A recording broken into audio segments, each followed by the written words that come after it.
The city of Velmont woke up the same way it always did, with the sound of cartwheels on stone and the smell of fresh bread from the lower quarter. Nobody in the capital knew that this would be the day everything changed. Elira Voss had lived in the lower quarter for 3 years. Before that, she had worked inside the palace as the royal seamstress, trusted with the finest silks in the empire. She had sewn dresses for the empress herself. But one terrible accusation had taken all of that away. She was blamed for a theft she did not commit, and no one in the court had listened to her side of the story. She lost her title, her home, and almost everyone she had once called a friend. Now she lived in a small room above a bakery, mending clothes for the people of the lower quarter. The work was simple, and the pay was small, but it was honest. She had learned not to expect kindness from anyone above her station. She kept her head down, did her work well, and tried not to think about the life she used to have. That morning she was sitting by her window, fixing a torn sleeve, when she heard something strange. The streets, which were normally full of noise, had gone quiet. She looked outside and saw people standing still, staring toward the main road that led to the city gates. A single rider was coming through the gates of Velmont. He rode alone, without an army behind him, without weapons raised. He was tall, with dark hair and sharp eyes that seemed to notice everything at once. His clothes were simple, but there was something about the way he sat on his horse that made it clear he was not an ordinary man. Word spread through the streets like fire. The man riding through the capital was Kael Draven, the alpha king of the northern packs. For generations, the wolves of the north and the humans of Velmont had lived under an uneasy peace, signed long ago after a war that nearly destroyed both sides. No alpha king had ever entered the capital alone. The guards did not know whether to stop him or let him pass, so in the end, they did neither. They simply watched as he rode straight toward the palace. Inside the palace, panic spread quickly. Empress Cassandra called her advisors together at once. She was a calm and careful ruler, but even she felt a flicker of fear.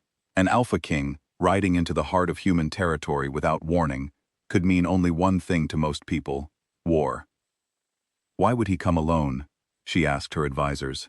If he wanted to attack us, he would have brought his pack.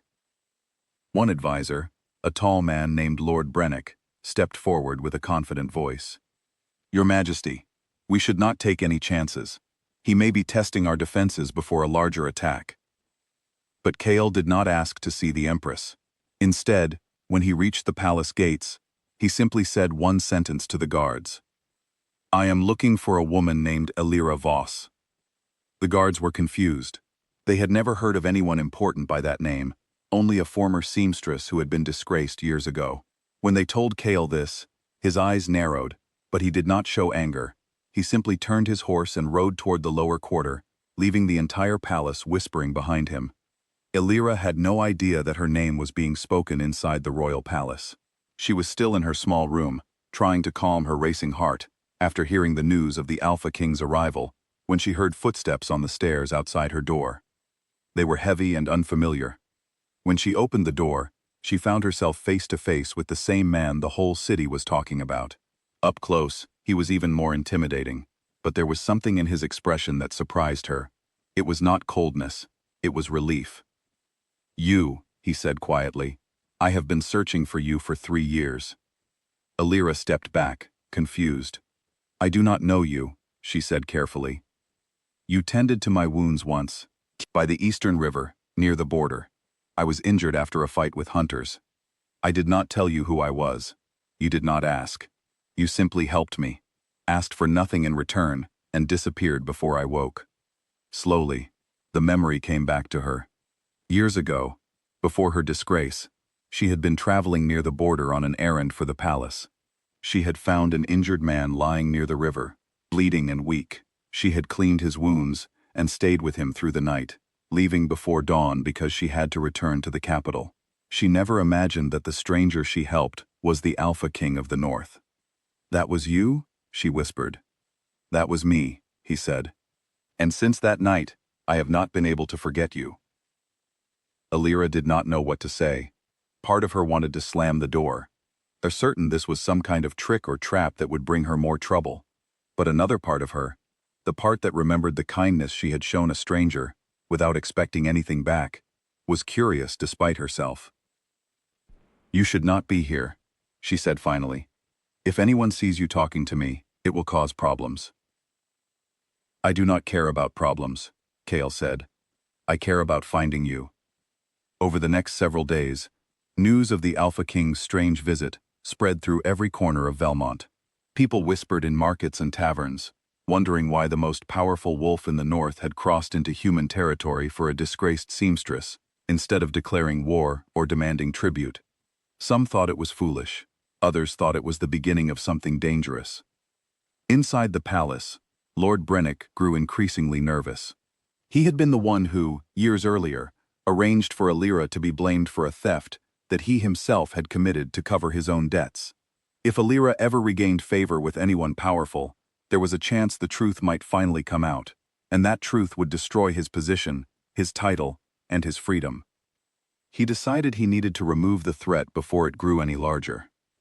Brennick began spreading rumors that Elira was secretly working with the Northern Wolves, claiming she must have called Kael to the capital as part of some hidden plot against the Empire. He whispered these stories carefully to the right people, knowing that fear spreads faster than truth. Meanwhile, Elira and Kael continued to meet, slowly building something neither of them expected. Kael was not the cold, distant ruler that rumors described. He listened carefully when she spoke. He remembered small details about her life, the kind of details most people forgot.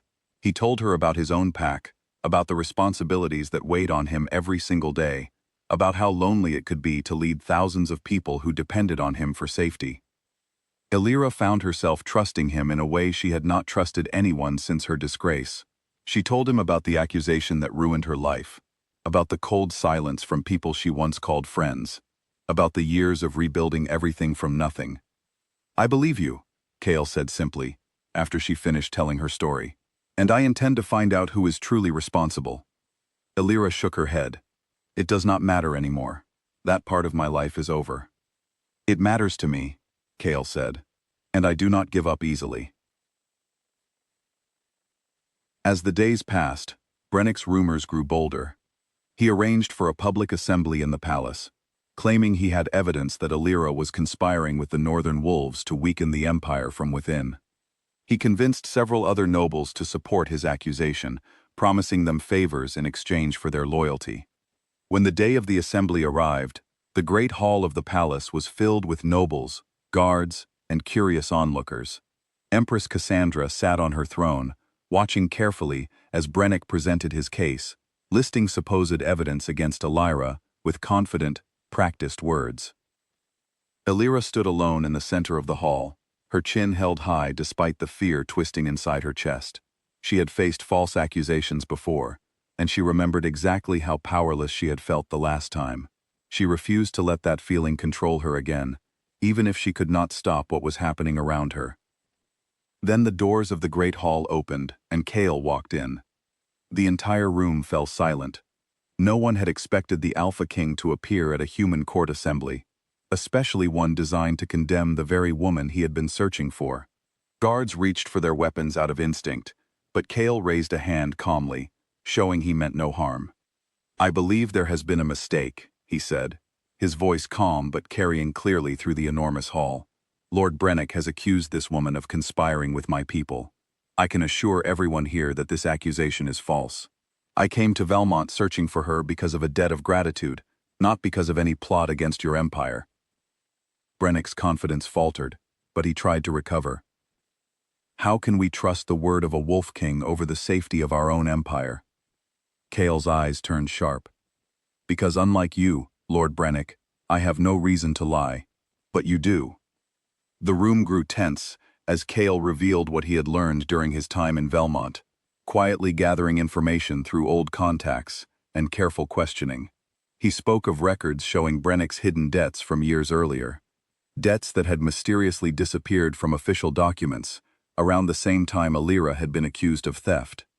He explained how those same documents had recently been altered again, this time to support Brennick's new accusations against her. Gasps spread through the hall. Empress Cassandra's expression grew cold as she looked at her advisor, the man she had trusted for years. "Is this true?" she asked Brennick directly. Brennick's face turned pale, and for a long moment, he said nothing. Then, realizing there was no way to escape the truth any longer, he attempted to flee the hall, but palace guards stopped him before he reached the doors. The Empress ordered a full investigation immediately. Within days, the truth became clear to everyone.